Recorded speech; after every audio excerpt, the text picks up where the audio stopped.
niyo ako. I was looking for my my cup of tea actually. Nakalimutan ko sa kusina, but never mind. So, ang topic po natin ngayon is unmarried. What is an unmarried partner visa? And salamat nga ulit for the viewer who posted the question. Great question, very practical nga. And as I say, we have other topics that again will look at the practicalities of the circumstances nga that you have. So I hope you can join me for the duration. Pangalan ko po ulit, Lyra Simon Kabatbat, and I'm broadcasting live from London, England. And welcome po to Lyra in Law. Now, topic natin. What is an unmarried partner visa? Okay. The usual scenario is, sabihin natin, nandun kayo sa Pilipinas, gusto nyo pumasok nga dito, o nandito na kayo, no? Like our viewer nga who posed the question. And gusto nyo palitan yung visa nyo to that of a spouse, no? Now, what types of applications can you make if it's based on relationship? So, the most obvious one, or not necessarily obvious, but the most common one, I should say, is the spouse visa. So, ibig sabihin nga, kasal kayo. Okay? It can also be, of course, a same-sex relationship, but kasal nga kayo. So, it's pursuant to a marriage. Okay? So, yun una. You can also enter the United Kingdom as a fiancé. So sabihin natin na okay sa Pilipinas, gusto nyo magpakasal nga dito na kayo titira, pwede kayong kunin ng sponsor nyo, potentially as a fiancé. Okay? Another possibility, of course, is to enter the United Kingdom to just marry in the UK. So ang balak nyo nga, dito kayo kakasal, babalik kayo sa atin, no? Doon kayo magpapasok application as a spouse. Sometimes that happens. So in which case, you can even apply for a visit visa but pursuant to marriage. So ang nangyari nga, papasok kayo dito to simply get married, babalik kayo nga sa atin, magpapasok kayo yung application then as a spouse. Now, what's becoming more popular, becoming more known nga, is the unmarried partner route. Okay? It's actually been in play for a long time now, the unmarried partner route. A few years, no? So, the unmarried partner route, ibig kong sabihin, kung meron nga kayong relasyon, and I'm going to go into the type of relationship that would qualify nga, meron kayong relasyon, and you want to, nandito nga yung partner nyo, gusto nyo pumasok nga dito to join him or her in the United Kingdom, pero hindi kayo kasal, pwede ba? Now, the answer is yes, you can. Okay? Potentially under the unmarried partner route. So let's unpack that a little bit. Anong ibig sabihin ng unmarried partner?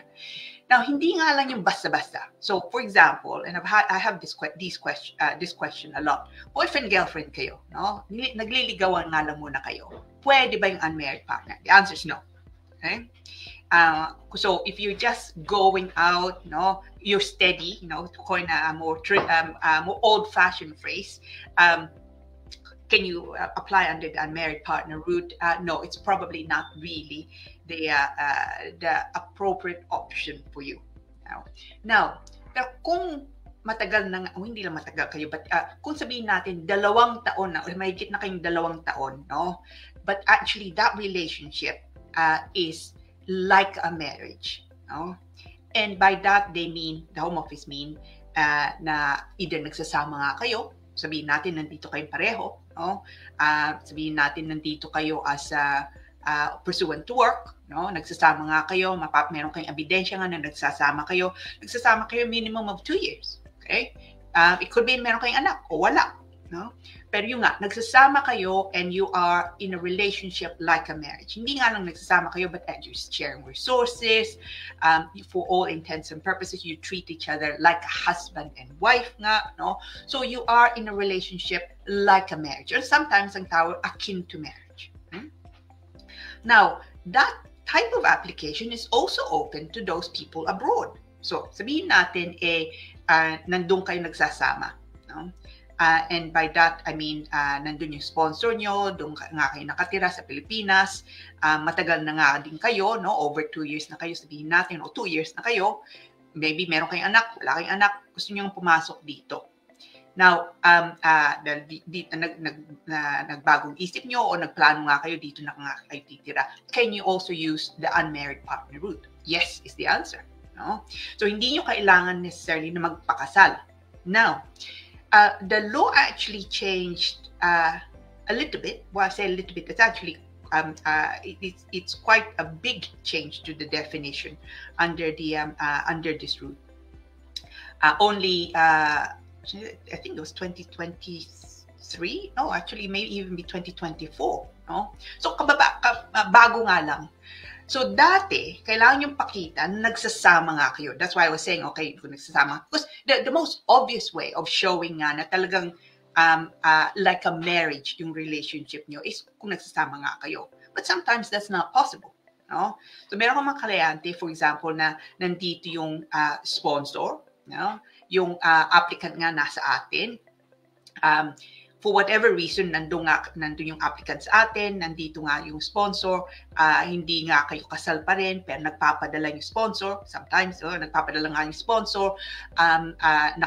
Nakatira ka, kung nasa Pilipinas ka, sabihin natin, nakatira ka sa bahay nyo, o meron nga kayong anak nyo nga lang, hindi kayo nagsasama, no? Na kailangan niya magtrabaho nga dito.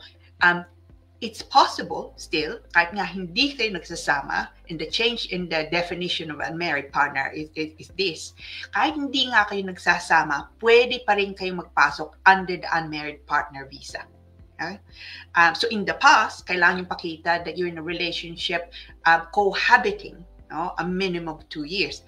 Pinalitan na nila nga yun, no? So ngayon, kailangan yung pakita pa rin that your relationship is like a marriage, a minimum of 2 years, but you don't, the issue of cohabitation, no, yung pagsasama nga, was taken out, which can make a world of difference sometimes to mga tao.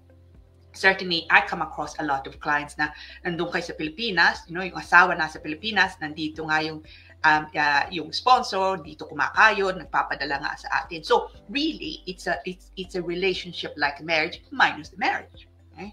So in that case, because of the change nga ng definition, pwede pa rin yung gamitin yung unmarried partner visa. Okay? So siya, yung question ng viewer nga natin, nandito sila sa Pilipinas, nandito sila sa UK, she wants to make an application to remain in the United Kingdom under the unmarried partner route. Now, anong kailangan yung pakita?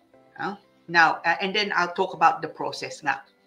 So, relationship nga, yung sabi ko nga, kailangan yung pakita nga na talagang is like a marriage. How do you prove that it's like a marriage? I mean, simple lang, no? So, are you sharing resources, for example, no? Nagsasama ba nga, I mean, kung nagsasama kayo, that's the best, but you don't necessarily need that. You sharing resources, meron ba kayong mga anak? What else do you share? No? Meron ba kayong contact always? So, anything and everything really that points to a committed marriage-like relationship. Kailangan yun. So, hindi lang nga basta-basta. It's not enough to say, I treat him like my husband or I treat her like my wife. You need to prove it. No? Like most things nga with the Home Office, any kind of application you submit, you have to back it up. You need supporting documents. So, kung nakatira kayo nga sa atin, pero ang mga pagbayad sa kuryente, tubig, mga ganoon, o kaya yung lupa, yung tinitirahan nyo, is actually under the name of your partner nga in the United Kingdom, put that forward. Now, for these types of applications, well, actually most types of application, but certainly for this type of application, ang payo ko, practical tip ko, prepare a statement. Para bang affidavit ang itsura. Sasabihin nyo doon, kailan kayo nagkita, how have you pursued nga your relationship. Kung nandun kayo sa Pilipinas, nandito ang sponsor nyo, how does that work? No? Do you telephone each other? Nagwa-WhatsApp ba kayo? Nagwa-Facebook nga kayo? No? So anything and everything that shows nga that you are in a committed relationship like a marriage. Kung umuwi siya, meron akong mga kliyente, 3 months off, 3 months on yung sponsor nga. So, nandun siya 3 months, for example. Kung meron kayong mga bata, no? That would be probably the strongest evidence nga that is a relationship like a marriage. Kung meron nga kayong mga anak. So, it's not just a question of, well, I treat him like my husband or I treat her like my wife. Hindi, kung yun lang, kung sasabihin nyo, then it's likely the application will be refused. You don't want that. No, but if you can show it, then absolutely, no, this is a route that is possible nga. So, yung anong kailangan nyo? As I say, same conditions really as that of a spouse. So, it's very, very, very similar to a spouse minus the marriage. Okay. So, ang kailangan niyo pakita na talagang meron kayong relasyon and that relationship has been ongoing a minimum of 2 years and it's like a marriage. Doesn't have to be cohabitation, but if you're living together, even better. So yun, relationship, importante po yun.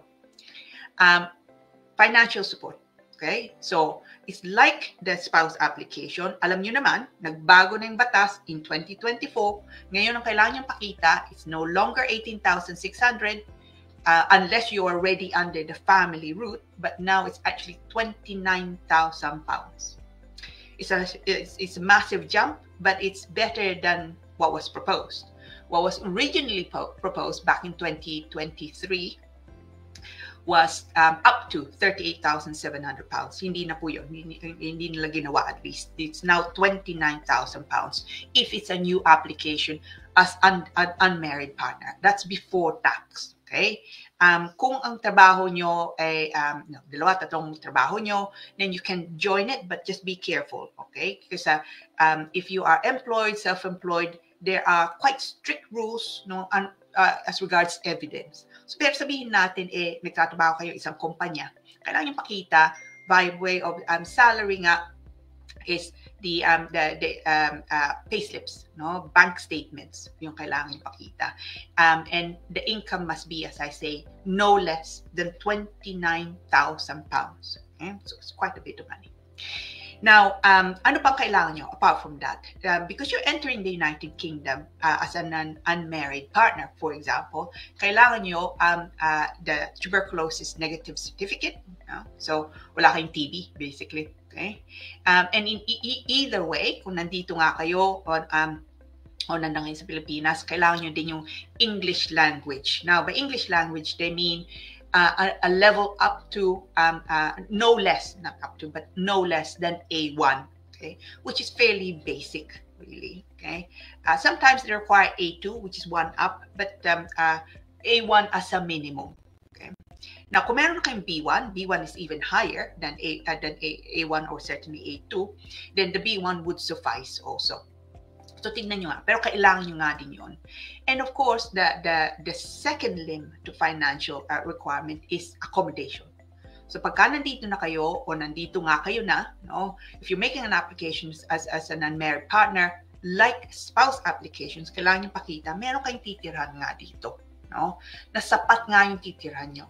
Kung kahit nga kwarto nga lang, that you can it is a room that it will be occupied by just the two of you. So you don't need to own it. It does not need to be one flat na sa inyo nga lang. But you do need to be able to show nga that okay nga yun sa inyo pareho. Nakasya nga kayo doon.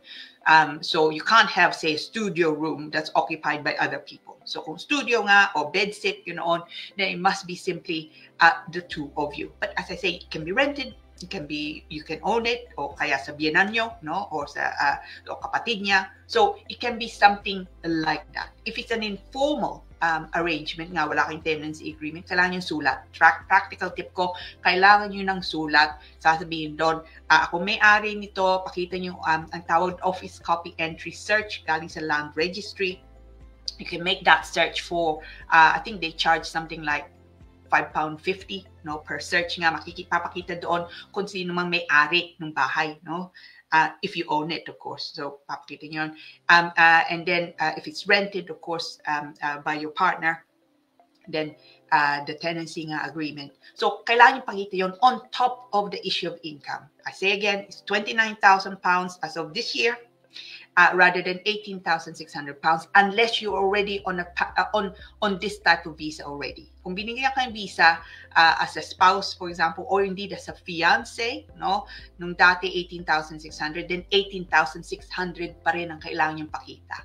So you're on the lower scale because it's within the transitional provisions, yung tawag nga, So, kung meron kayong, as I say, meron kayong ebidensya nga na matagal na nga kayo, over 2 years kayo, so they're happy with that the relationship is like a marriage, a minimum of 2 years. Kahit nga hindi kayo kasal, you have the income requirement satisfied, you have the accommodation requirement satisfied, you have, kung manggagaling ka sa Pilipinas, kailangan yung TB certificate, the negative TB certificate, the A1 English language level nga, no? So if you have all of those, then you can make an application. If you're making an application in the United Kingdom, so ang visa nyo, gusto nyo ang palitan na sa unmarried partner route, it's a different fee, no? To that, if you're making an application for abroad. I'll deal with the fees separately in a moment nga. Ano makukuha nyo? Alright? So, kung nandito na kayo, papalitan yung visa nyo, then it will be like a spouse visa. It's actually very much like a spouse visa. So it's 2.5 years visa in the United Kingdom. Pwede kayo magtrabaho dito under the unmarried partner route. Kung gusto nyo umuwi sa atin, bumalik dito, hindi nyo kailangan panibagong visa, as long as of course the visa continues. And then also, kung kailangan nyo magbiyahe sa ibang bansa, hindi nga lang sa atin, again, as long as you get a visa to the other country, you can come back into the UK as long as the visa continues nga again. Before that visa expires, bago matatapos po yung visa nyo, then kailangan nyo extend. Pagka in-extend nyo yung visa, bibigyan kayo uli ng 2.5 years. So very much like a spouse visa. Pagka buo na yung 5 taon, or close enough, then you can make an application for indefinite leave to remain. Remember, hindi ka kasal, no? But you can still make an application for indefinite leave to remain. So settlement status. Pagka settlement visa na nga kayo, then of course, you have then what they sometimes call permanent residence, indefinite leave to remain. So ibig sabihin, pwede na kayong tumira nga dito without time limit as such, no? And then after that, you can even apply potentially for naturalization leading to a British passport. So it's very, very similar po to under spouse visa. Okay? Yung minus, of course, the marriage. Now, for our viewer, these are her question nga niya. Now, magpasok siya ng application nga dito in the UK. So nandito na siya on some basis, I'm assuming. So sabi niya, is it 1,000? So sabi niya, the fee is £1,048 plus IHS, Immigration Health Surcharge. Tumaas na po yung fee. Okay? So the fee is now £1,258. If you're making an application from abroad, sabihin natin nasa Pilipinas nga kayo, mas mataas pa. It's from the Philippines, the fee is £1,846. Yung pagbayad lang sa home office. Okay? Bayad sa home office, £1,258. Now, IHS, Immigration Health Surcharge. Basically, yun ang contribution nyo sa NHS. So, Immigration Health Surcharge, magkano ba for 2.5 years? No, a little over na.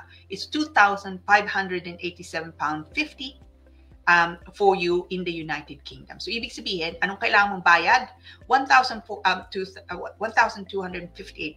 plus £2,587.50. Yun ang home office, IHSP, home office fee. Okay? Now, question nga din niya, kailangan niya magbayad ng 2 fees, no? Dahil sabi nga ng home office is per person. Yeah, they can make it clear, frankly, it's really per applicant. No? So, kung yung sponsor mo, meron siyang visa nga dito, o Briton nga siya, o indefinite nga siya dito, na hindi nyo kailangan magbayad para sa kanya nga din. Ikaw lang. So, let me take the example nga na nandito ka, may visa ka nga. Gusto mong palitan yung visa mo dahil nagsama kayong lagpas ng 2 years. You can prove that you've been actually living in a relationship, not necessarily living together, but in a relationship more than 2 years. Gusto mong palitan yung visa mo nga ngayon to that of an unmarried partner route. Ini-sponsor ang ka nga niya, Briton nga siya dito o indefinite na nga siya dito. Anong kailangan mong bayaran? Anong kailangan yung bayaran? Then it would be that ikaw nga lang applicant, you have one application, you're one applicant nga, it will be £1,258 plus the £2,587.50 IHS. Yun lang. You don't need to pay for your sponsor. Okay? Which helps a lot because otherwise, no, that's 2,000, 3,000, nearly £4,000, no? Yeah, nearly £4,000 of bayad sa home office. So it's quite a lot of money. But as I say, pagka nakakuha ka ng visa as an unmarried partner, ibig sabihin, gusto niyo magbiyahe, hindi problema, balik nga dito as long as the visa continues.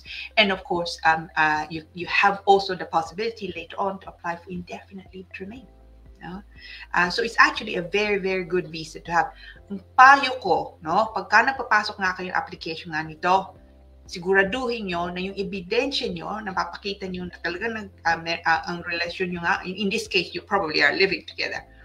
Because if you're not living together and you're in the same country, they will ask they will question it. That bakit hindi kayo nagsasama, no?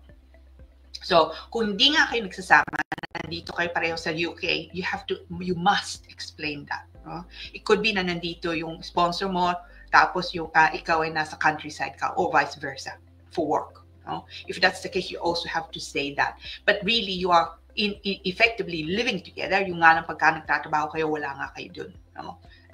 So, make sure you explain that nga. No? So it's kung makuha mo unmarried partner route, then as I say, it's 2.5 years, and then another 2.5 years. Pagka 5 taon ka na dito, then you can make an application, in fact, for indefinite leave to remain, and hopefully in due course nga, in due course, hopefully you will get naturalized if you want to, and become British. No? So it's a very good visa to have, but ingat nga lang kayo, okay? Unmarried partner route does not mean na basta-basta nga.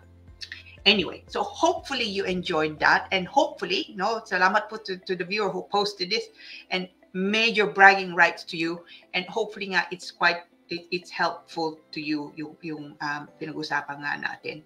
Now, thank you very much for that. No, it's always